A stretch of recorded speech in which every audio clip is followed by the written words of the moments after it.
გამარჯობა, აი ამ საინტერესო კადრებით უნდა გავხსნა დღევანდელი ეპიზოდი.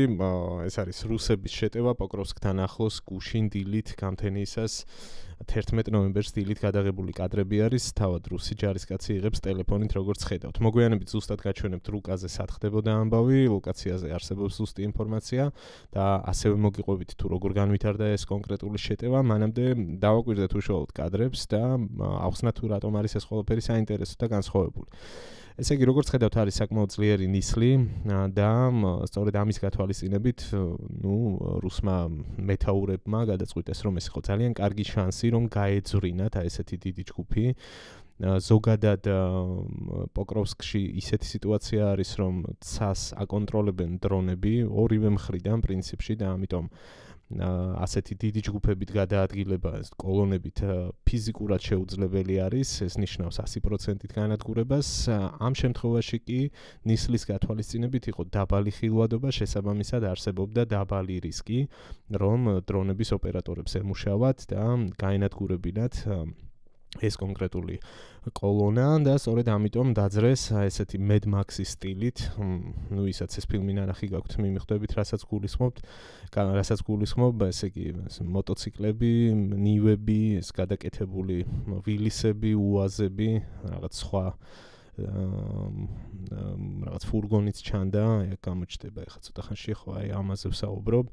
გადაჭრილი სპეციალურად იმიტომ, რომ საჭიროების შემთხვევაში დროულად მოას რომ გადმოხტომა, გაქცევა დრონების საფრთხის შემთხვევაში, ხო, ერთ სიტყვით საკმაოდ ისეთი საშიშად გამოიყურება ეს ყველაფერი, ერთის მხრივ, მეორეს მხრივ, ცოტა კომიკურად თუ ვსაუბრობთ მსოფლიოს მეორე არმიაზე, მათი ტრანსპორტი და მათი გადაადგილების ესე იგი ტაქტიკები ხშირად არის განხილვის საგანი, ხანდახან ვირებსაც კი იყენებენ ხოლმე, ეს ნახევრად ხუმრობით.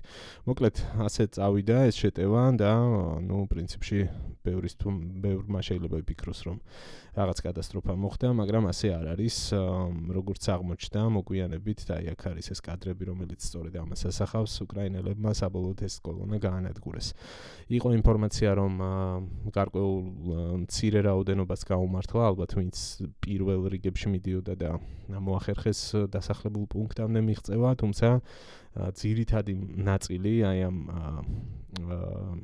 კოლონაში შემავალი სამხედროების განადგურდა, მათი სატრანსპორტო საშუალებებიც არის განადგურებული და ეს კადრებიც იგივე ლოკაციაზე, იგივე გზაზე გადაღებული, სწორედ ამას ასახავს უკრაინელებმა და ადასტურეს, რომ ესე იგი ეს შეტევა ჩავარდა, იქიდან გამომდინარე, რომ ნისლი როგორც ჩანს რაღაც დროის შემდეგ გაიფანტა და დრონებმა შეძლეს მუშაობა და არსებობს ამის დამადასტურებელი ვიდეო მასალაც, უშუალოდ დრონის ოპერატორების ჩანაწერები, დამრტყმელი დრონების და ამას ახლა ვიკაჩვენებთ, აი ეს სადაც ჩანს შტურმავიკების განადგურება ერთის მხრივ და მეორეს მხრივ მათი დამწვარი და აფეთქებული ეს მოტოციკლები. მანამდე ვნახეთ ავტომობილები, რომლებიც გზაზე იყო მიმოფანტული. აი ეს მასალაც სწორედ ამ ამბავს ასახავს და იგივე გზას, რომელიც ცოტა ხნის წინ ვნახეთ. ხედავთ, რომ მიმოფანტული არის აქაც ეს მოტოციკლები და აქვე არის დათვლილი ამ ვიდეოში დანომრილი აქვთ თუ სწორად მახსოვს კი ბატონო 6 მოტოციკლი ჩანს უშუალოდ ამ მასალაში, რომელიც გაანადგურეს. გადავიდეთ ახლა რუკაზე და ზუსტად ვნახოთ ლოკაცია, სად ვითარდებოდა ეს შეტევა, სად ხდებოდა ეს ამბავი, როგორც თქვი, ზუსტი კოორდინატები იყო მოცემული ინფორმაციაში და როცა ჩავწერე მაგალითად Google-ის რუკაზე ეს კოორდინატები, ზუსტად ეს წერტილი ამოაგდო და აკვირდით, ეს არის პოკროვსკის სამხრეთი ნაწილი, ქალაქის შესასვლელი, ეს გზაჯვარედინი დაიმახსოვრეთ, სხვათა შორის იმ კადრებშიც აღიქმებოდა ეს მკვეთრი მოსახვევი, რომელსაც ვხედავთ აი ამ შემთხვევაში, აი აქ ეს გზა არის მოკლედ და ეს Deep State-ის რუკას რომ შევხედოთ, არის აი ეს ადგილი, რომელიც არის ნაცრისფერ ზონაში, ანუ აი ეს გზაჯვარედინი არის, რაც ვახსენე და ამ გზაზე ჩანდა უკვე შემდეგ კადრებში განადგურებული რუსული ტექნიკა. მოკლედ რუსების ამოცანა იყო ქალაქში შეღწევა ცხადია და შემდეგ უკვე დასახლებულ პუნქტში პოზიციების დაკავება. ეს არის ნაცრისფერი ზონა, ეს არ არის ჯერ წითლად მონიშნული და მათი კონტროლის ზონა, ასე ვთქვათ, აქ მთლიანად სადაც არის ნაცრისფერი ზონები, ყველგან არის ფიქსირდება რუსების შეღწევა და მიმდინარეობს აქ საბრძოლო მოქმედებები მთლიანად, სადაც კი არის ნაცრისფერი ზონა. ერთ-ერთი ასეთი გახლავთ ეს, სადაც მხოლოდ მცირე ჯგუფმა საბოლოოდ ამ დიდი კოლონიდან მოახერხა შეღწევა, როგორც დასტურდება ინფორმაცია თავად უკრაინული წყაროების მხრიდან, ძირითადი ნაწილი კი არის განადგურებული. ეს არის მოკლედ ამ ამბის დასასრული, თუმცა ამ ერთ კონკრეტულ შეტევას ცხადია უნდა გავცდეთ, ეს არის მხოლოდ ერთი ნაწილი საერთო სურათის და მოდით ახლა ვისაუბროთ საერთო სურათზე. საერთო სურათი პოკროვსკში და მირნოგრადში არის ძალიან მძიმე, პირდაპირ უნდა ითქვას ეს.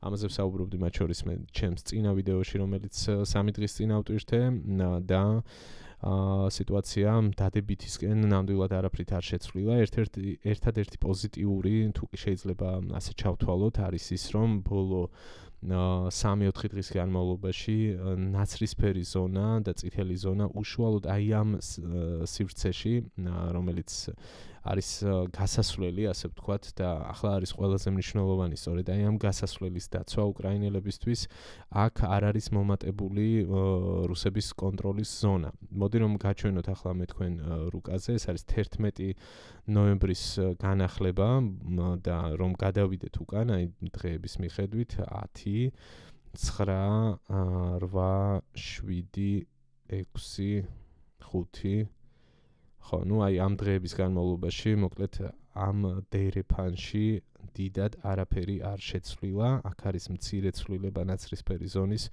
მაგრამ რაც მთავარია, ჯერჯერობით აქ სრულ ჩაკეტვაზე და სრულ ალყაზე საუბარი უბრალოდ არ არის მიზანშეწონილი, ეს ასე არ არის, მიუხედავად იმისა, რომ დრონების მუშაობა შესაძლებელი არის, დრონები აქ მუშაობენ და ართულებენ სიტუაციას უკრაინელებისთვის, მათი ლოჯისტიკისთვის, მათი მომარაგებისთვის, გადაადგილებისთვის, მაგრამ ეს ჯერჯერობით რთულად, მაგრამ მაინც შესაძლებელია. ამაზე საუბრობდნენ უკრაინის გენშტაბში, ერთ-ერთ ბოლო განცხადებაში, სადაც მათ თქვეს, რომ მოხერხდა მირნოგრადის მიმართულებით როტაცია, გამოიყვანეს იქიდან დაშავებული სამხედროებიც და მოხდა ახალი ჯგუფების შესვლა პოზიციებზე და იგივე პროცესზე საუბრობდნენ ისინი პოკროვსკის მიმართულებითაც, თუმცა აქ საგულისხმო დეტალი არის, რომ რაღაც რაოდენობაზე საუბარი არ ყოფილა, ან რამდენი გამოიყვანეს, ან რამდენი შეიყვანეს, თუმცა ის ამბავი, რომ გადაადგილება ჯერჯერობით შესაძლებელი არის,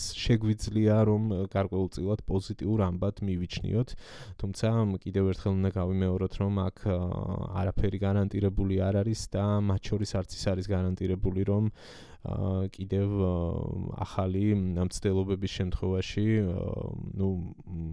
აქ მართლაც არ მოხდეს საბოლოოდ ალყაში მოქცევა, ეს არის ყველაზე მეტი საფრთხე და სწორედ ამ საფრთხის პრევენციისთვის უკრაინელები მიმართავენ ფლანგებზე შეტევებს, ისინი ცდილობენ რომ ერთის მხრივ აქ პოკროვსკის მიმართულებით გაასუფთავონ ეს ზონები შეჟონილი სამხედროებისგან და მეორეს მხრივ აქ მირნოგრადის ჩრდილოეთით შეუტიონ აქ მეორე ფლანგზე, განსაკუთრებით საინტერესო მოვლენები ვითარდება აი ამ დასახლებული პუნქტის როდინსკეს გარშემო. მათი ამოცანა როდინსკეს და კრასნი ლიმანის აი ამ დასახლებების მიმართულებით არის ის, რომ როგორმე გადაჭრან რუსების აი ეს შეტევა, ან მინიმუმ ხელი შეუშალონ მათ წინსვლაში, იმისთვის რომ ერთის მხრივ მირნოგრადის ჩრდილოეთით მოხსნან შეამცირონ წნეხი და მეორეს მხრივ არ მისცენ შესაძლებლობა, რომ აქედან წამოსული შეტევა შეუერთდეს საბოლოოდ პოკროვსკის მიმართულებას და აქ გადაიჭრას ეს ეგრეთ წოდებული ჯიბე საბოლოოდ და მოექცნენ აქ ალყაში. ეს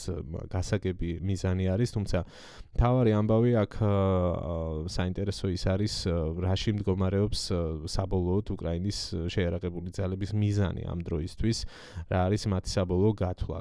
ის რომ თქვათ აი ამ შეფერხებებით, აი ამ წინაღობის შექმნით რუსებისთვის მისცენ დრო და შექმნან სივრცე იმისთვის, რომ უკრაინელებმა ეტაპობრივად ნელ-ნელა აი ამ ზონიდან განსაკუთრებით აი ამ უკიდურესი ნაწილებიდან მოახერხონ უკან დახევა იმ ძალებმა, რომლებიც კვლავ რჩებიან ამ ნაწილში, მირნოგრადიდან ეტაპობრივად მოახერხონ გამოსვლა და ევაკუაცია.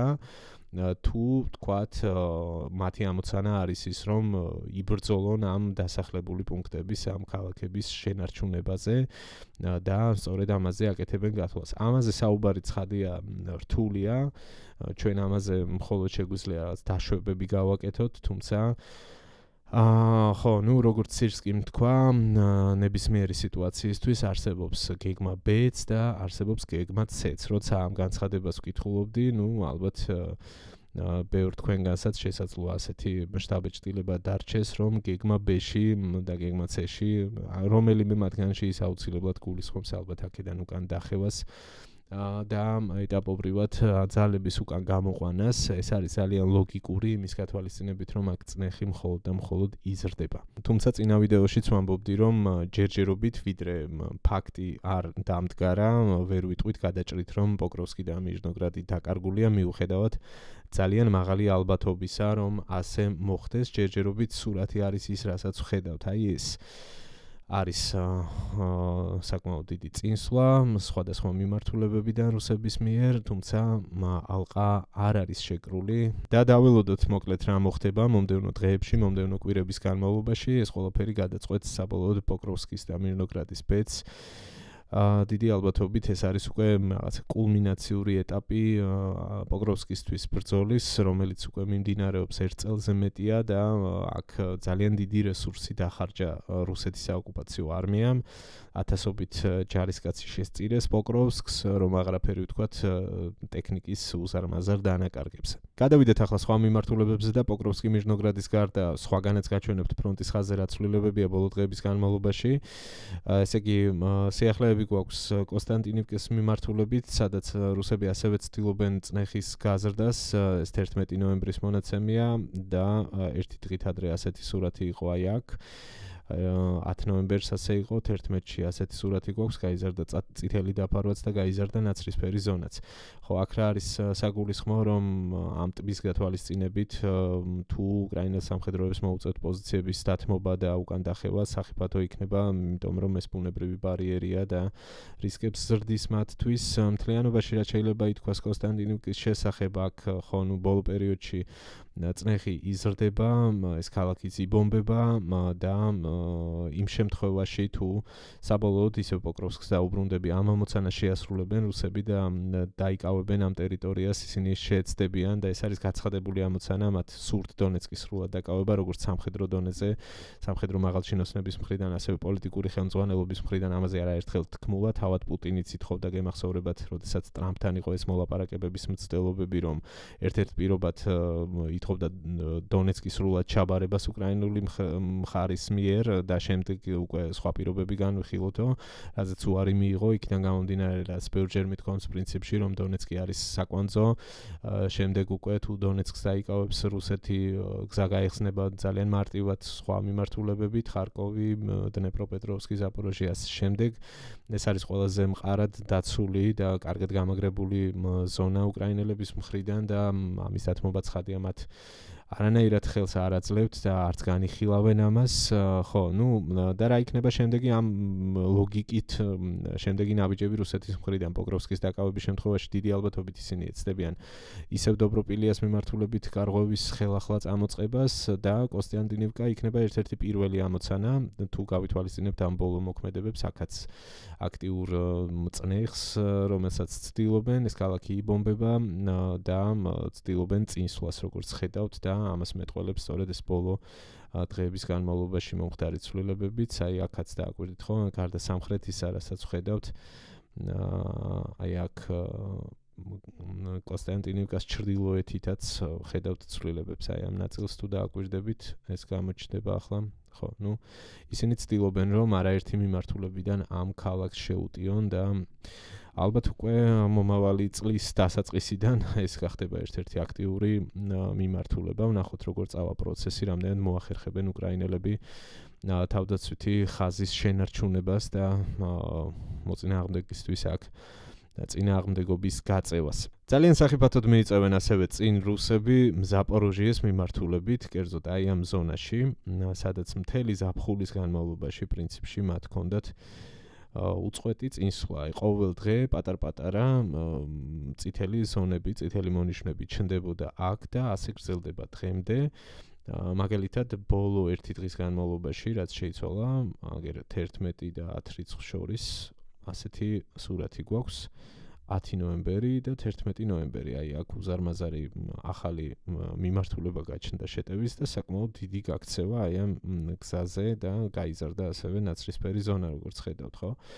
ამაზე სხვათა შორის უკრაინის გენშტაბში გაკეთდა განცხადება და აღიარეს მათ, რომ მოუწიათ აქ უკრაინელებს რამდენიმე სოფელში, აი ამ სოფლებში მოკლედ პოზიციების დათმობა და უკან დახევა. ეს ფრაზა იყო სწორედ ნახსენები და ახსნეს იმით, რომ აქ იყო ინტენსიური საარტილერიო შეტევები, ასეულობით ჭურვი, ასევე საავიაციო დარტყმები და საბოლოოდ მათ გადაწყვიტეს, რომ უკან დაეხიათ. გასაგებია, ხო, ეს ლოგიკურია, რომ ისედაც უთანასწორო ომში, როდესაც ლიმიტირებული არის სამხედრო ძალის შესაძლებლობები, მთავარი ამოცანა არის ცოცხალი ძალის გაფრთხილება, თუმცა ერთი რამ ცხადია, რომ ხო, აქ ძალიან სწრაფად არის წინსვლა, მოდით დემონსტრაციისთვის აი ესე უკან გადავალ, ნახეთ, მხოლოდ ნოემბერში ეს ხდება, აგერ სულ რაღაც 10-11 დღის განმავლობაში დააკვირდით, ყოველ დღე აქ ემატება როგორც ნაცრისფერი, ასევე წითელი ზონები. აი ამ ახალი შეტევის მიმართულებას თუ დააკვირდებით, ეს არის საავტომობილო გზა, რომელიც აი ამ მოზრდილი დასახლებისკენ მიდის და ხო, იკვეთება, რომ შემდეგი სამიზნე სწორედ აი ეს პატარა ქალაქი არის. რა შეიძლება ვთქვათ, ფაქტია, რომ ძალიან დიდი გამოწვევების წინაშე დგას უკრაინის თავდაცვის ძალები, მათ არაერთი მიმართულებით უწევთ უდიდესი გამოწვევების გამკლავება, მხოლოდ პოკროვსკი რადღირს, რაზეც ვისაუბრეთ, ასევე რთული სიტუაცია გვაქვს ზაპოროჟიეს მიმართულებით, როგორც თქვით, ხარკოვიც არ უნდა გამოგჩეს, სადაც კუპიანსკია საკმაოდ დიდი რისკის ქვეშ, თუმცა ბოლო პერიოდის განმავლობაში უკრაინელები ახერხებენ იმას, რომ აქ წინსვლა შეაჩერეს, მანამდე დაახლოებით ერთი თვით ადრე აქ რუსებს ჰქონდათ დიდი გაქცევა აი ამ ზონაში, რასაც ხედავთ და ფაქტობრივად ქალაქის ცენტრალურ ნაწილში მიაღწიეს, მაგრამ საბოლოოდ ბოლო 2 კვირის განმავლობაში, თუ სწორად მახსოვს, ან ცოტა მეტი, აქ რუსების წინსვლა არ ფიქსირდება და მუდმივად ვრცელდება ინფორმაცია, რომ უკრაინის შეიარაღებული ძალების დანაყოფები ცდილობენ კუპიანსკში შეჟონილი რუსი სამხედროების განეიტრალებას და ქალაქის გაწმენდას. თუმცა ამ აქტიური საბრძოლო მოქმედებების ფონზე ეს ქალაქები ცხადია, რომ ნადგურდება და ინგრევა პირდაპირი გაგებით, აქ მიმდინარეობს ძალიან ინტენსიური საბრძოლო მოქმედებები. და რა არის უკრაინელების პასუხი ამ ყველაფერზე, გარდა იმისა, რომ ისინი ცდილობენ ფრონტის ხაზზე პოზიციების გამაგრებას და საკუთარი ტერიტორიების დაცვას, ისინი ძალიან ბევრს მუშაობენ რუსეთის სიღრმეში ან ოკუპირებულ უკრაინულ მიწებზე, რუსეთის კონტროლქვეშ არსებულ ტერიტორიებზე მიიტანონ შორსმოქმედი დრონებით თუ რაკეტებით დარტყმები და ამ დარტყმების სამიზნე, როგორც ვიცით, ძირითად შემთხვევაში არის ნავთობ ობიექტები, ენერგო ობიექტები და არის ასევე სამხედრო ობიექტები. ამ შემთხვევაშიც სულ 2 საათის წინ გავრცელებულ საინფორმაციო რუკას გაჩვენებთ მე თქვენ, სადაც ჩანს უკრაინული დრონების მიმართულებები, ალფასი ხშირად წერს ამ ინფორმაციას, რომ ამ წუთებში რუსეთის რეგიონებისა და ოკუპირებული ყირიმის მიმართულებით უკრაინულ დრონების დიდი ჯგუფი მიფრინავს და აქვე მოცემული არის მონიშნული რუსების სამხედრო აეროდრომი. აი ამ ნიშნით რაც ასევე როგორც ჩანს იქნება ერთ-ერთი სამიზნე და აქვე გამოჩნდა უკვე პირველი მასალებიც უკრაინელთა ფრთოსანი რაკეტით დონეცკის ოლქში სტარობეშევსკის თბოელექტროსადგური დაიბომბა. აი ახლა იქნება ეს კადრი, სადაც ჩანს უშუალოდ აფეთქების მომენტი. კი ბატონო. და ეს არ არის ერთადერთი სულ ბოლო სიახლე, ღამის 4 საათსა და 16 წუთზე დადებული რუსეთის სტავროპოლის მხარე ბუდიონოვსკი უკრაინელთა კამიკაძე დრონებით დაიბომბა ქიმიური საწარმო სტავროლენი. აქაც ძალიან დიდი აფეთქება ჩანს ამ ფოტოზე, რომელიც სულ ცოტა ხნის წინ არის გავრცელებული, გვიან ღამით ვწერ ამ ვიდეოს. ხო, ამასაც შენიშნავდით 4 საათსა და 16 წუთზეა ეს დადებული, ახლა უკვე ღამის 5 საათია, ხო? ხანდახან გვიან მუშაობ ხოლმე. კიდევ რა მინდოდა მეჩვენებინა თქვენთვის, ასევე ეხება ეს რუსეთის ტერიტორიაზე განხორციელებულ მნიშვნელოვან დარტყმებს, ეს არის დაახლოებით 1300 თუ 1500 კილომეტრის მოშორებით რუსეთ-უკრაინის საზღვრიდან ქალაქი ორსკი, სადაც დაიბომბა ასევე უკრაინული დრონების გამოყენებით ნავთობგადამამუშავებელი ქარხანა და ახლავე გაჩვენებთ ამ კადრებსაც, ეს არის შორი ხედით გადაღებული კადრი, აქ ჩანს ხანძარი და ეხლა იქნება ახლო რაკურსიც. კი ბატონო, ახლო რაკურსი. საკმაოდ მოცულობით ნავთობგადამამუშავებელ ქარხანაზე არის ამ შემთხვევაშიც საუბარი, რომელიც მილიონობით ტონა ნედლ ნავთობს გადაამუშავებს და ეს ყველაფერი ეტაპობრივად აისახება რუსეთის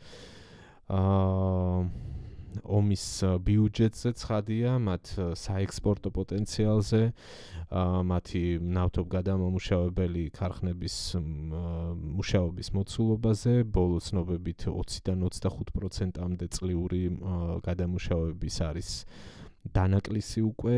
ცნობილი ამბავია, რომ რუსეთმა შეაჩერა წლის ბოლომდე ბენზინის ექსპორტი კონკრეტულად და ასევე ცნობილი ამბავია და ჩემს არაერთ ვიდეოშიც მიჩვენებია და მიხსენებია რუსეთის სხვადასხვა ოლქებში თუ ასევე უკრაინის ოკუპირებულ ტერიტორიებზე ბენზინის რიგში მდგარი საზოგადოება, რომლებიც თუ გაუმართლათ მაგ შემთხვევაში იყიდულობენ მხოლოდ საწვავს. ნუ ეს ყველაფერი ცხადია მუშაობს. მთლიანობაში კი რუსეთის ტერიტორიაზე აი ამ იერიშების მიტანის მთავარი სამიზნე ის არის, რომ მათ შეუმცირონ, მაქსიმალურად შეუზღუდონ ფინანსური რესურსები იმისთვის, რომ მოხდეს ომის დაფინანსება. ეს არის უკრაინის ერთ-ერთი მთავარი გათვლა, რომ მაქსიმალური წნეხის ქვეშ პუტინმა მიიღოს გადაწყვეტილება, რომ შეჩერდეს, თუმცა ჯერჯერობით მათ ტონში აი ამ დანაკარგების მიუხედავად ცვლილება არ არის. ერთ-ერთ ბოლო განცხადებაში ლავროვის, რომელიც მოვისმინე,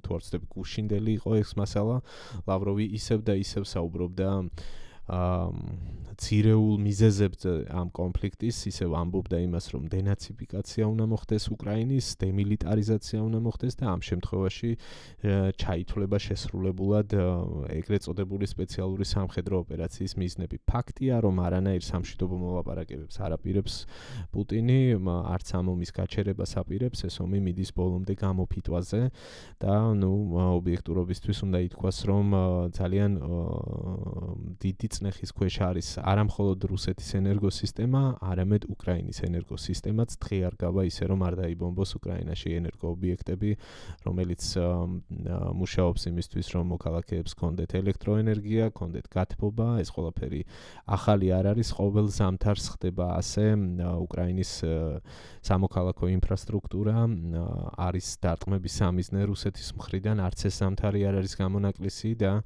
ამ შემთხვევაშიც რუსეთი არაკლებს მცდელობას, პუტინის რეჟიმი არაკლებს მცდელობას, რომ უკრაინის საზოგადოების დემორალიზება მოხდეს, მათი გამოფიტვა, მათი ფიზიკური დისკომფორტი მაქსიმალური იმისთვის, რომ მათ უარი თქვან ბრძოლაზე. აი ეს არის სწორედ ამ სამოქალაქო ობიექტების დაბომბვის ერთადერთი მიზანი.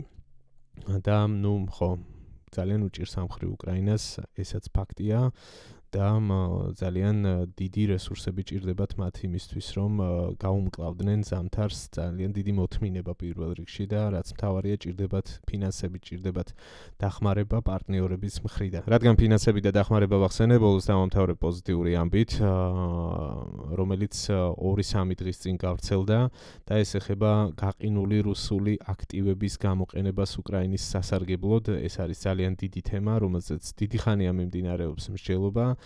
ასობით მილიარდი, რომელიც არის ევროპულ ბანკებში, კერძოდ არის ბრიუსელის იურისდიქციაში, ასე ვთქვათ, ეს აქტივები რუსეთის და მიმდინარეობს მსჯელობა, ბევრი ითხოვს, რომ გადაეცეს ეს თანხები უკრაინას, ბევრი ამის წინააღმდეგია.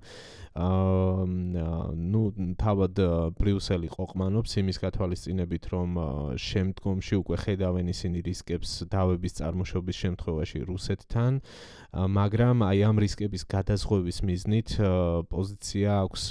ახალი პოზიცია აქვს ნორვეგიას და სიახლეს სწორედ ამაში მდგომარეობს. ნორვეგიის მთავრობამ განაცხადა, რომ ისინი მზად არიან საკუთარი სარეზერვო ფონდიდან გამოყონ 100 მილიარდი ევრო, რომელიც გადააზღვევს დავის წარმოშობის შემთხვევაში ბრიუსელს და გადააზღვევს აი ამ ტრანზაქციას, ასე ვთქვათ, თუ გაყინული რუსული აქტივების გადაცემა მოხდება უკრაინისთვის, ნორვეგია იღებს ვალდებულებას, რომ დავების წარმოშობის შემთხვევაში 100 მილიარდი ევროს მოცულობის თანხით ეს გარიგება გადააზღვიოს და ბრიუსელს აძლევს ამის საფუძველს, რომ თამამად მიიღოს ეს პოლიტიკური გადაწყვეტილება, ასე ვთქვათ. ნახოთ რა პერსპექტივა ექნება ამ ამბავს. უდაოდ დიდი ამბავი არის. ნორვეგიას აქვს ამის ფინანსური რესურსი, მათ აქვთ ერთ-ერთი ყველაზე მოცულობითი 1.7 ტრილიონის მოცულობის სუვერენული ფონდი, აი ამ ინფორმაციას აქ მოვნიშნავს, სწორედ უზარმაზარი ფონდი აქვთ და ძალიან კარგი ნაბიჯი მათი მხრიდან, მოკლედ 100 მილიარდის გამოყოფის მზადყოფნას გამოთქვამენ, ასე ვთქვათ, სადაზღვევოდ აი ამ ტრანზაქციისთვის. ამას დაჭირდება პირველ რიგში შიდა საკანონმდებლო პროცედურების გავლა და პოლიტიკოსების ნაწილი დეპუტატების საკანონმდებლო ორგანოში, ესეც წერა ამ ინფორმაციაში, რომ უკვე გამოთქვამს მზადყოფნას და მხარდაჭერას აი ამ ინიციატივის მიმართ. ამით დავასრულებ მოკლედ დღევანდელ ეპიზოდს. თუ ამ დრომდე მიყურებდით, ესე იგი დაგაინტერესათ და ძალიან მიხარია. თუ მოგეწონათ, დალაიქეთ ვიდეო და ეს ძალიან მარტივი რამ, რაც შეგიძლიათ თქვენ გააკეთოთ, რეალურად ძალიან სასარგებლოა, იმიტომ რომ სხვებსაც აჩვენოს ვიდეო, ალგორითმი აღიქვამს, რომ კარგია კონტენტი და უფრო მეც ამოუგდებს, ასე ვთქვათ. და მე დამეხმარება ეს ყველაფერი აუდიტორის ზრდაში. აუდიტორის ზრდაში ასევე დამეხმარება ის, რომ თუ არ ხართ გამომწერები, ახლავე შეგიძლიათ ამის გაკეთება, დააჭირეთ subscribe-ს, ჩართეთ არის მონიშნო, 2-3 წამში შეგიძლიათ ამის გაკეთებაც და დაელოდებით შემდეგ უკვე, როცა დავდება ახალ ვიდეოებს, მოგივეთ შეტყობინებები. სათითაოდ გიხდით ყველას მადლობას, ვინც ჩემი ერთგული მაყურებლები ხართ, თქვენი ეს ჩართულობა ჩემთვის უდიდესი სტიმული არის, რომ მოგწონთ ის, რასაც ვაკეთებ, მაძლევს ძალას, რომ ვიმუშაო, გავაგრძელო, ძალიან არ მეთმობა ეს პროექტი გასაჩერებლად და იმედია არ მომიწევს და ასევე ძალიან დიდი მადლობა ყველა თითოეულ თქვენგანს, ვინც თუნდაც მცირე თანხას რიცხავს ხოლმე და მოგიწოდებთ აქვე, რომ დონაციაში ჩაერთოთ. ეს უბრალოდ საჭიროა იმისთვის, რომ არ გავაჩერო პროექტი და რაღაცა სხვა საქმის გაკეთება არ დავიწყო, რაც არ მინდა. ხო, ეგ არის რა, მოკლედ ვეცდები რომ პლატფორმა დავამატო, არ ვიცი, პატრეონზე ვმუშაობ, რომ გავააქტიურო, ასე ვთქვათ, ცოტა რაღაც და სირთულეებთან არის დაკავშირებული და პროცედურებთან, რაღაცა როგორც აღმოვაჩინე, საქართველოში ესეთი პლატფორმები არ არის აქტიური და არ არის აპრობირებული. ბევრი საერთოდ არ მუშაობს საქართველოს შემთხვევაში, მაგალითად YouTube-ის membership-ის ფუნქცია აღმოჩნდა, რომ არ არსებობს საქართველოში, რაც სხვა ქვეყნებში არის და იქაც ესე ხდები წევრი, ასე ვთქვათ და მე უკვე რაღაც მინიმალურ $1, $2, $3 გაჭრის ანგარიშიდან, აქ ჩვენთან ეგ არ არის ხელმისაწვდომი. მაგრამ რა ვქნათ, რაც არის, ანგარიშის ნომერი არის მითითებული არხის ვიდეოს აღწერაში და ნახოთ პატრეონსაც იმედია დავამატებ. დაგემშვიდობებით, ძალიან დიდი მადლობა. დაელოდეთ შემდეგ ეპიზოდებს. მე ძალიან ინტერესით ვაკვირდები რა მოხდება უკრაინაში, რა მოხდება პოკროვსკის ამბავს, რა დასასრული ექნება და მოკლედ იმედია მალე დაგიბრუნდებით. ნახვამდის.